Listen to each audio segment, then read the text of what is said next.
People will tell you to never trip alone. I'm here to tell you they're wrong. What if one night alone with the mushrooms could change everything for you? Your direction, your perspective, your view of yourself. Let me share with you my ultimate guide to tripping solo, safely, intentionally, and for maximum soul evolution. Before we dive in, I want to emphasize that I do not recommend tripping solo if it's your first time exploring psychedelics. It's vital to have experience and a strong foundation before embarking on a solo journey. That being said, if you're feeling called to explore solo and you have experience with psychedelics, this video will provide you with the essential tools and processes that I use in my own solo trips that create the most intentional, powerful, activating initiations. We're going to cover everything in this video, a comprehensive checklist of essentials, how to prepare your space, what to expect during your trip, the reasons why you might want to embark on a solo journey, as well as when you absolutely should not. Let's dive in. Let's start with the essentials checklist. Here's everything you'll need.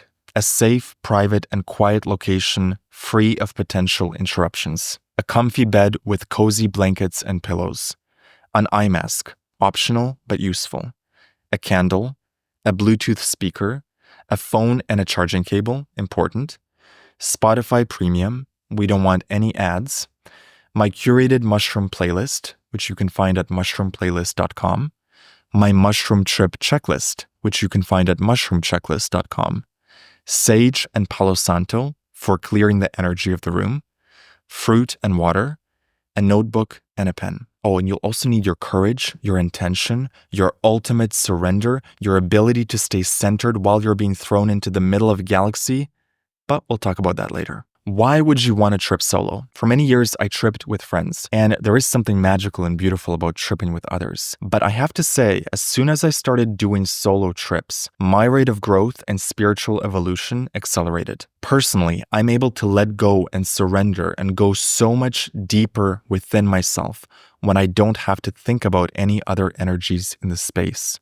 I'm able to fully let go, fully surrender, fully go inward when it's just me and me. Now, the trip itself, we cannot predict how it will go, but we can curate the space and set things up in such a way that will create the most conducive environment for a solo trip. And that's what I'm going to teach you in this video. Now, when should you not trip solo? There's a couple instances where I absolutely do not recommend tripping solo. You should not trip solo if this is your first time. I highly encourage you to trip with a facilitator or at the very least a friend who can hold space as a trip sitter. If this is your first time, don't think about solo tripping. If you're doing ayahuasca or you're doing some other plant medicine, do not trip solo. In this video, I'm specifically talking about psilocybin, magic mushrooms, and your ability to trip solo with the mushrooms. But when it comes to things like ayahuasca, you want to have a shaman, you want to have facilitators. It's a whole different beast. You shouldn't trip solo if you don't feel safe, period. And you shouldn't trip solo if you're doing a heroic dose and you haven't worked your way up to that dose. So if you're just starting to trip solo, start with a light dose, maybe a medium dose. But if you're doing a very, very heavy dose, that's where you want a trip sitter. You want to have lots of experience. You don't want to just, jump into the deep end without being prepared. Use your best judgment here and always err on the side of caution. Preparation. Let's start with the physical space. You need a space that's not only private and comfortable, but that feels good to you. It feels homey. Ideally, you would do it in your own home, but I know for some people that's impractical because of family or kids. So in that case, you may want to rent an Airbnb, somewhere nice, somewhere quiet. You're going to be lying down or sitting down on your bed for most of the trip. That's how I recommend it. Make sure you have a lot of pillows, blankets, make it cozy and comfortable. Your body temperature might increase during the trip, so you don't need too many blankets and you don't want to wear too many layers. Just a t-shirt, sweatpants, shorts, something light and breathable. The altar. Opposite your bed, you want to have an altar. In a practical sense, that might look like a little coffee table or a nightstand right across from the bed, or some surface where you could put a candle and a Bluetooth speaker and maybe your intention on a piece of paper. You want to intentionally curate an altar for this trip. You want the candle to be right opposite of your bed centered, so that if you sit up during the trip and you open your eyes, you have the candle flame on that coffee table that you can stare at and meditate on. If you don't have a coffee table, just find something, some stable surface that is raised that you can put a candle on. I like to have one big candle in the middle of the altar and 3 small ones in front. And it's kind of cool because the small ones flicker out earlier than the bigger one. And I've noticed that the small ones flicker out at very synchronistic moments. I remember one time in a trip, I was going through a major letting go cycle, a death rebirth cycle. And as I was approaching an important moment in that, one of the candles flickers out. And it symbolized to me in that moment the death of that particular cycle, the death of that particular part. Another time there was a song that was playing, and in the very last note of the song, the very end of the track, was the exact moment a candle went out. It was so synchronistic, it was so divine, the timing of these candles. Sage and Palo Santo. Before your trip begins, cleanse your space with sage and Palo Santo to purify the energy of the space. This practice is often used to remove stagnant or negative energy and resets the energy of the room. If you're skeptical about this, do it anyway. To do this, light the sage or Palo Santo, let it smolder and produce smoke, open the windows or doors. This is essential to allow the energy you're clearing to leave the space, and then move intentionally around the room. Direct the smoke to every corner, across your bed, around yourself, and maybe around the altar as well. You just want to clear the space and the energy of the entire room. On the altar, I also like to place my Bluetooth speaker behind the candle. So if I have a little coffee table, the candle goes in the middle, the 3 little candles go in front, and the speaker goes at the back. I like to make sure that I put the speaker right in the center, centered with the bed, because I'm very sensitive to sound, and I want to make sure that the sound is very balanced across the whole room. Make sure the speaker is charged up. The last thing you want is for the speaker to suddenly cut out in the middle of your trip. So make sure the speaker is 100% charged, or simply keep it plugged in for the entire trip. Declutter. Make sure your space is as clean and orderly as possible. Mushrooms amplify everything on the trip.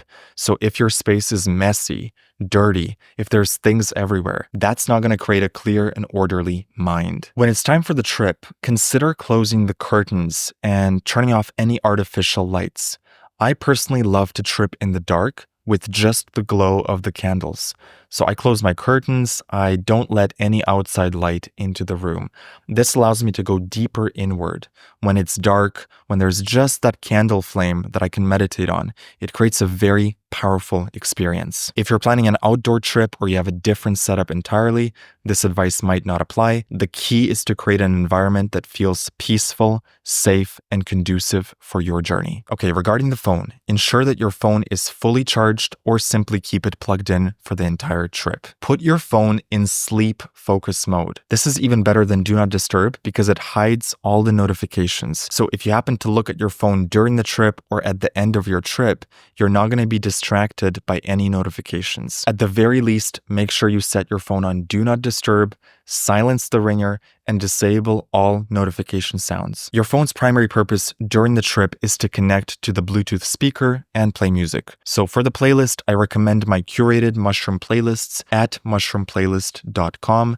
Level 1 and Level 3 are the most popular and have received incredible feedback. So start with Level 1 or choose the playlist that resonates the most with your soul. Music is such a key element of the journey, so pick something that feels right to you. The trip itself. Now that your space is prepared, notifications off, phone on do not disturb, altar set, space cleared with sage and Palo Santo, Bluetooth speaker ready, and the bed with blankets and pillows arranged, it's time to begin. Start by sitting in front of your altar. Light the main candle and take a moment to connect with yourself, your intention, and the energy of the mushrooms. This is your opportunity to center yourself and invite guidance for your journey. Take this time to pray and set intentions. You can pray to God, your higher self, your spirit team, your angels, and also the mushroom spirit. Connect with that mushroom energy. Speak your intentions clearly. If you have specific intentions, which you should, you ask the mushrooms to show you guidance in that specific area. If you want a certain experience, you can ask the mushrooms for it.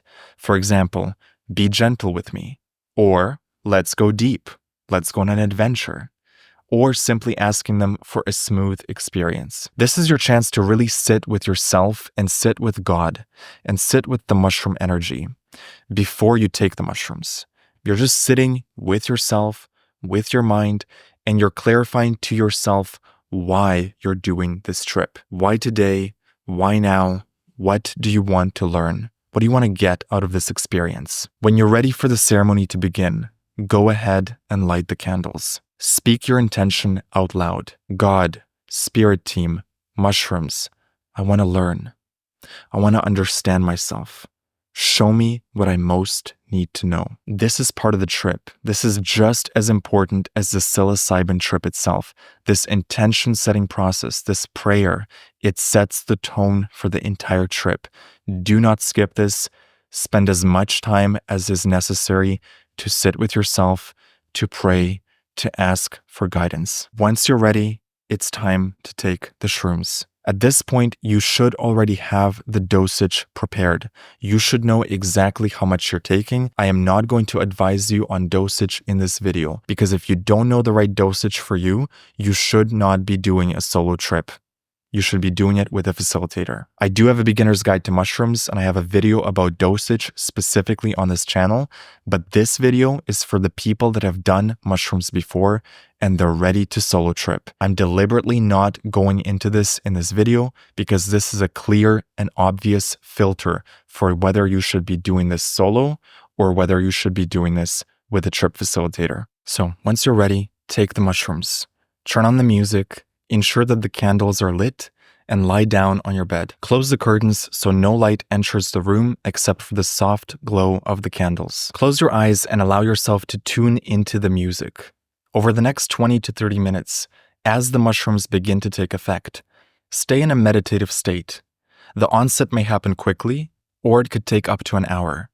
Simply lie back, relax, and let the process unfold. If the candlelight feels distracting, you can use an eye mask or just keep your eyes closed to immerse yourself in the darkness. This initial phase of the journey, which I call the ascent, is when your body and mind calibrate to the mushroom's energy. During this time, the mushroom's intelligence begins to flow through you.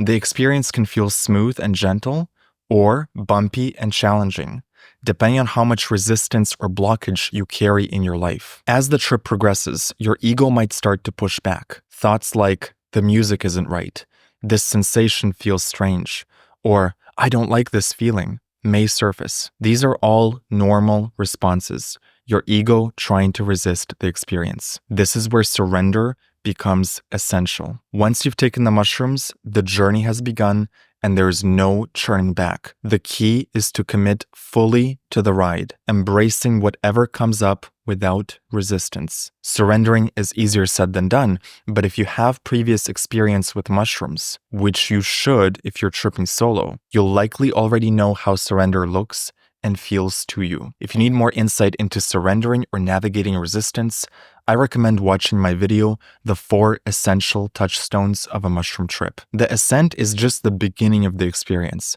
Trust the process, let go of control, and allow the mushrooms to guide you where you need to go. Trust the process.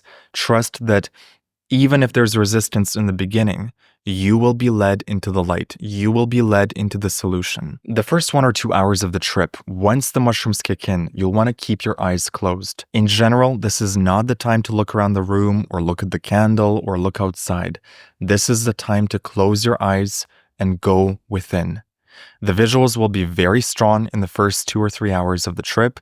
You'll have plenty of inside visuals to keep you occupied. In general, I would keep my eyes closed for as long as I can. This is a great opportunity for you to meditate with the mushrooms and really go deep, really go inward. At some point, you may feel the urge to sit up, open your eyes, or meditate on the candle flame. Follow your intuition here and do what feels natural to you. That said, unless you feel a strong physical activation, like a surge of Kundalini energy, it's generally best to remain still, either lying down or sitting in bed. Stillness helps me enter a deep meditative state. It allows me to really go deep, really process, really do the work, and not distract myself with too much moving around, walking around. If you need to move, like going to the bathroom, do so. But be mindful, because every time you leave the space of the bed, even briefly, the energy can shift. It's as if a new chapter of the trip begins when you return from the bathroom. So if you're in the middle of receiving important insights or downloads, stay still, stay fully present. This will help you stay connected to the flow and the momentum of the experience. The key here is to minimize distractions. Allow yourself to deeply engage with the journey. You chose to do this journey solo for a reason. So really be with yourself. Don't distract yourself with any outside external stimuli. Really sit with yourself, be with yourself. By remaining still and focused, you create the space to fully receive the wisdom, the downloads, and the insights that the mushrooms are offering you. So you may have noticed in this video that I have not yet described what actually happens in the trip itself. What is happening with you when you're tripping solo? And that's because there is no way for me to predict that for you. Every single trip is very unique. It's tailored to your energy and what you're going through in life. There's no way on earth that I or anyone else can tell you what you're going to experience. That's why in this video, my priority is to explain to you what you can do physically and mentally and how you can prepare your physical space to give you the best chance of a smooth, stable trip. If you have set things up with the altar, the candle, the intentions, the right space, my mushroom trip playlist, you're giving yourself the best chance of a very intentional, sacred, ceremonial, powerful, smooth trip. It may still be a little bit chaotic inside your mind. It may still be intense. It may still be challenging, depending on what you need to work on. But we want to make sure that the physical space is not chaotic, that the physical environment is as stable as it can possibly be, so that whatever chaos goes inside your mind can be held by the physical space, can allow you to feel safe, to surrender, fully surrender. The best tip I have for you is surrender. You will have to surrender to whatever the mushrooms show you. You will have to let go of your ego in some sense and be willing to hear and receive the guidance and the perspective of the mushrooms. Any resistance that you have towards the trip or what the mushrooms are showing you, that's what's going to create friction in the trip. The more surrender and trust that you imbue your experience with, the quicker you learn the lessons and the smoother the trip will be. See my video, The 4 Essential Touchstones of a Mushroom Trip. That will give you a lot of guidance on surrender and trust. Okay, here's a very critical tip. Do not look at your phone at any moment during the trip. Do not check your texts. Do not look at the time. Do not check your notifications. Don't even touch your phone. A mushroom trip is like a 4, 5, 6, 7 hour meditation. The moment you check the phone, you break that state. Something about the phone brings me back to the 3D. It brings me back to the ego. It brings me back to the mental, intellectual mind. So one very important tip is that as you reach hour 4, 5, 6 of the trip, the longer you're able to not check your phone, the longer you're able to stay in the experience, the more downloads and insights you'll continue to receive. Notebooks is fine. You should have a notebook and a pen close by if you really want to write something down, but avoid checking the phone. Checking the phone is like telling the mushrooms, okay, I'm done with this trip. Especially, I notice in hour 4, 5, and 6, if I check the phone around the 4 or 5 hour mark, that trip is going to start winding down. But if I stay in the trip and I continue to meditate on the candle flame, go inside my mind deeper, continue to process, continue to do the work, if I don't check my phone, I can easily extend my trip to 5, 6, 7, maybe even 8 hours, right? So the phone, it's an interruption, it's a break.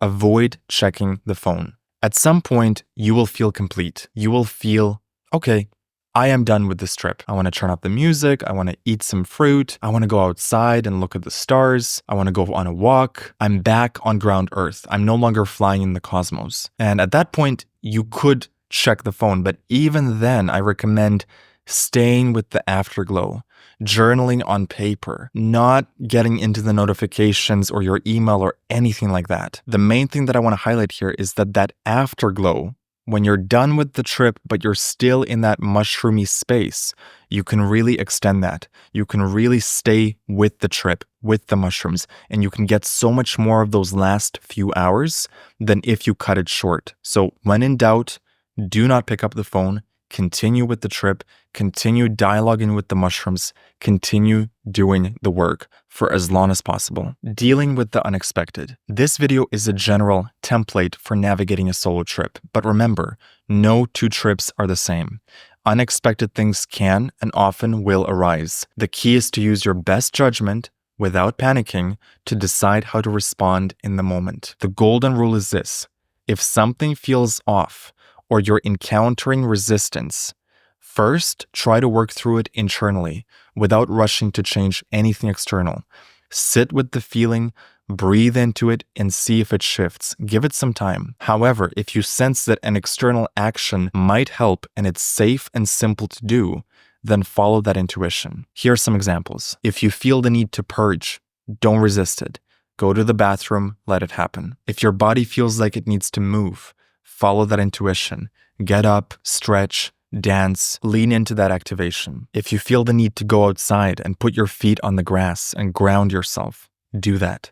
If you feel like you need to call a friend, I don't actually recommend it, especially if you're in the middle of a trip. It's very hard to talk when you're on mushrooms. I typically don't recommend it, but if you're going through something really tough and you need that guidance from a friend, that might be the best thing to do. Ideally, you would talk to someone before your trip, and they can be like a designated driver, a friend you can call on in an emergency. They know you're tripping, they're there for you, they're available during that time. So let's be real, solo tripping comes with risks, and it's not for everyone. For me, the benefits far outweigh the risks. In 2024, every mushroom trip I took was solo, and I expect the same thing will be true in 2025. I have a very deep personal relationship with mushrooms. I trust them implicitly, and I can really surrender and go deep. If that's not you yet, then don't trip solo. Give yourself the grace of tripping with trusted friends, a trip sitter, or a facilitator. If you don't feel confident navigating this space, don't trip solo. That being said, if you feel the calling to trip solo, maybe you've done a lot of mushroom trips with friends, in groups, in ceremonies, and you feel a calling to go deep within yourself, trust that intuition. It's telling you something. It's telling you that you're ready to go deeper. I got that intuition pretty early on in my journey, and I think one of the reasons that I've had such profound experiences with mushrooms is my choice to do this work solo, my choice to look at my psyche and my mind really deeply, really introspectively, and fully surrender, fully let go, fully go within myself. I trust the mushrooms 100%, so that helps a lot. But even so, there are dicey moments where it is challenging, sometimes very challenging. And like I've said before, the key is surrender. Surrender, trust, get curious about what's coming up. Don't look away from it. Sit with the feelings, allow them to wash over you and through you.